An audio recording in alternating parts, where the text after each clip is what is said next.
apabila mereka melakukan kerusakan yang kedua, maka kaum muslimin akan mampu mengalahkan orang-orang Yahudi dan mampu memasuki Masjidil Aqsa seperti awal pertama kali di zaman Umar ibn Khattab radhiyallahu anhu. Bismillahirrahmanirrahim. Allah Subhanahu wa taala menjanjikan apabila kaum kera dan babi ini, orang-orang Yahudi laknat ini, mereka sudah mulai melakukan kerusakan, dan kerusakan itu terus mereka lakukan sampai hari ini, puncaknya hari ini, maka akan didatangkan musuh-musuh orang Yahudi. Siapa musuh-musuh orang Yahudi? Ya, bisa saja kaum muslimin, bisa saja orang-orang Nasrani, kan begitu, atau musuh-musuh yang lainnya ya. Tetapi sebagian para mengatakan maksudnya di sini adalah kaum muslimin. Jadi kelak kaum muslimin akan kembali merebut Masjidil Aqsa, dan mereka akan masuk ke Masjidil Aqsa itu sebagaimana dulu di zaman Umar ibn Khattab radhiyallahu an masuk ke Masjidil Aqsa tanpa ada rasa takut. Kalau sekarang masuk Masjidil Aqsa nggak bisa, karena semua di bawah otorita Israel. Masjidil Aqsa bayar aja ya uangnya untuk Israel lah, belum lagi keamanannya, kadang-kadang main tembak saja ya. Orang ketakutan masuk Masjidil Aqsa. Tapi nanti Allah sudah janjikan ini, nanti orang-orang Yahudi Zionis itu akan dibinasakan oleh musuh mereka, maksudnya kaum muslimin, dan kaum muslimin akan bisa merebut Masjidil Aqsa. Jadi intinya bahwa kaum muslimin akan kembali merebut Baitul Maqdis dan akan mengalahkan Zionis Yahudi. Subhanallah, Allah memberikan tabiat yang terakhir. Ini tabiatnya orang Yahudi.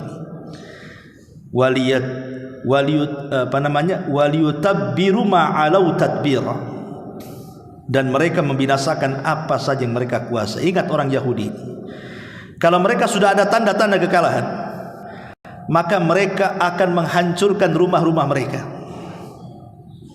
Mereka akan menghancurkan rumah-rumah mereka sendiri, akan menghilangkan semua harta mereka sendiri, supaya jangan ada yang diserahkan secuil pun kepada musuh-musuhnya.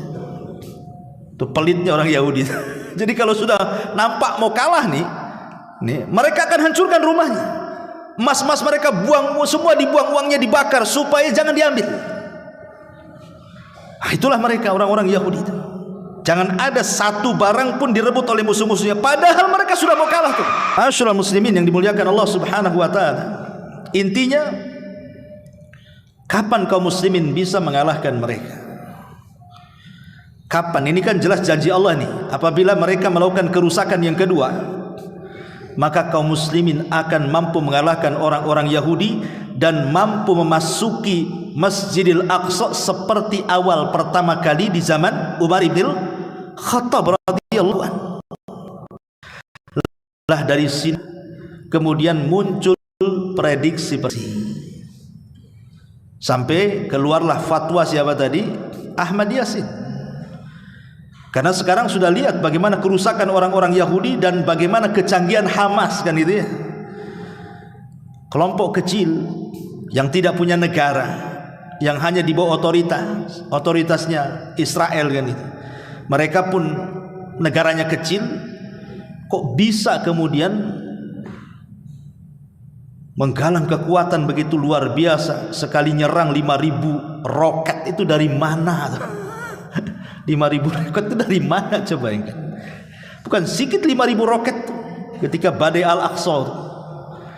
Sehingga banyak orang yang memprediksi, jangan-jangan kemudian apa yang dikatakan oleh Syekh Ahmad Yasin ini memang akan menjadi kenyataan. Apalagi sekarang, dulu mungkin tidak ada media, sehingga pembantaian kaum muslimin dari tahun ke tahun, pembantaian kaum muslimin dari tahun ke tahun itu tidak diketahui media, kan?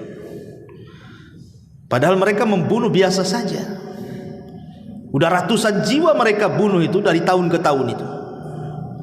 Dan sekarang puncaknya dan baru diketahui kaum muslimin dimanapun mereka berada karena ada media.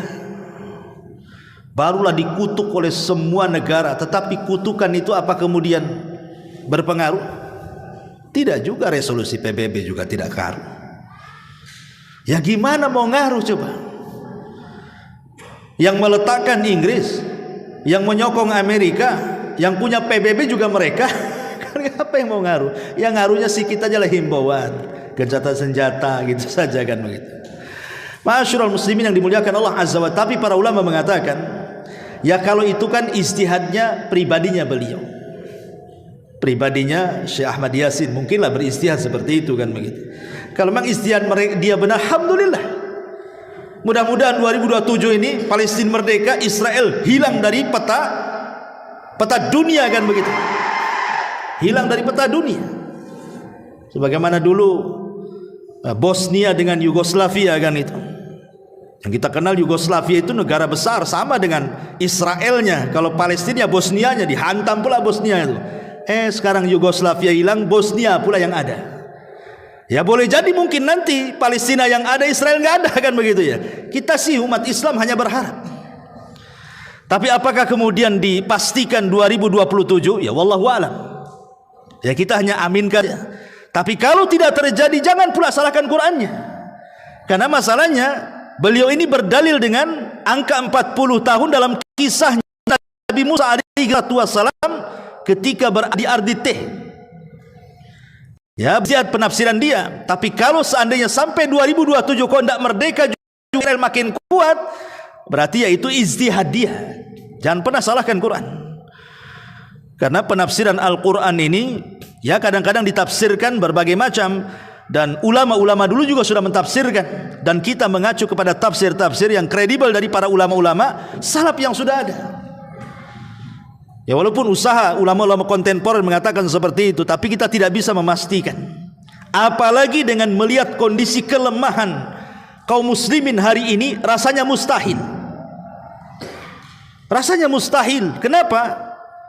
Bayangkan ya, umat Islam itu hampir 2 miliar, tapi keberadaan mereka seperti buih di lautan.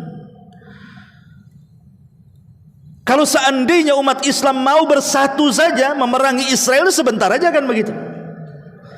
Tetapi karena kondisinya seperti buih di lautan, ya banyaknya ya centang perenang sajalah. Persis seperti Nabi SAW katakan, walakinnakum guthaun ka gutha'is saili. Tapi kondisi kalian seperti buih yang ada di lautan, kata Rasul. Di mana perasaan takut musuh-musuh sudah dicabut, perasaan kemuliaan dalam hati kita sudah dihilangkan, dan ditanamkan perasaan al-wahnu, kelemahan. Ma'asyiral muslimin yang dimuliakan Allah Azza wa Jalla, sampai hari ini saya tanya coba, negara-negara Islam yang masuk pasukan, masuk senjata, masuk apa, mana ada? Belum ada kan? Ya paling di luar sajalah. Itu pun hanya segelintir orang kan, ormas-ormas saja kan. Negara-negara besar kan tidak. Tapi mereka menghimbau gencatan senjata, damai dan begitu seterusnya. Itulah yang bisa dilakukan, apalagi karena memang kuatnya Israel ya wajar, karena sokongannya negara-negara besar kan begitu ya. Sokongannya Amerika, Inggris, India, Perancis saja, bayangkan negara-negara besar semua.